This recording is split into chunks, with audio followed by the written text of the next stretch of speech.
Okay, let's look at the ratio of the de Broglie wavelengths for a photon and an electron. We are told they both have the same energy, which we'll call E, and the electron has a mass m. We need to find the ratio of the photon's wavelength lambda photon to the electron's wavelength lambda electron. And see, here is the speed of light. Here are the options we have for that ratio. First option, 1 over c times the square root of E over 2m. Second option, the square root of E over 2m.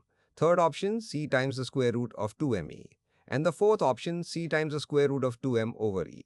So how do we figure this out? Well, we start with the fundamental idea behind de Broglie wavelengths. Step 1 is just stating that formula. The de Broglie wavelength, which we write as lambda for any particle with momentum p, is given by lambda equals h over p. Here h is Planck's constant. It's a really important constant in quantum mechanics. Now let's figure out the wavelength for the photon. That's step 2. For a photon, the energy E is related to its momentum p photon by the equation E equals p photon times c.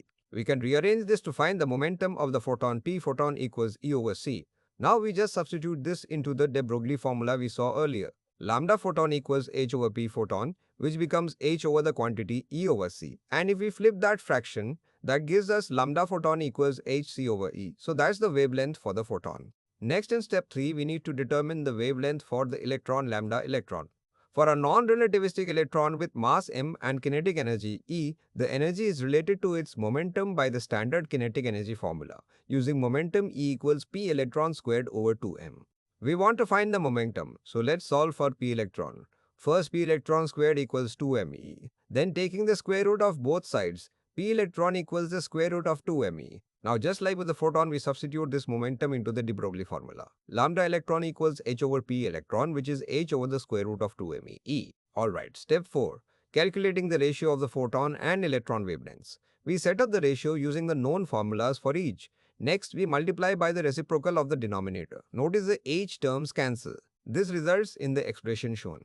Now, let's simplify this expression by splitting the square root in the numerator and rewriting the denominator e. Substituting that back in, we see that a square root of e term cancels from the top and bottom. This simplifies further. Finally, we combine the remaining square roots into a single term. Finally, step 5, we compare our calculated ratio with the options given to us. We found the ratio is c times the square root of 2m over e. Looking back at our options, this exactly matches option number 4. So the final answer for the ratio of the photon's de Broglie wavelength to the electron's de Broglie wavelength is indeed option 4.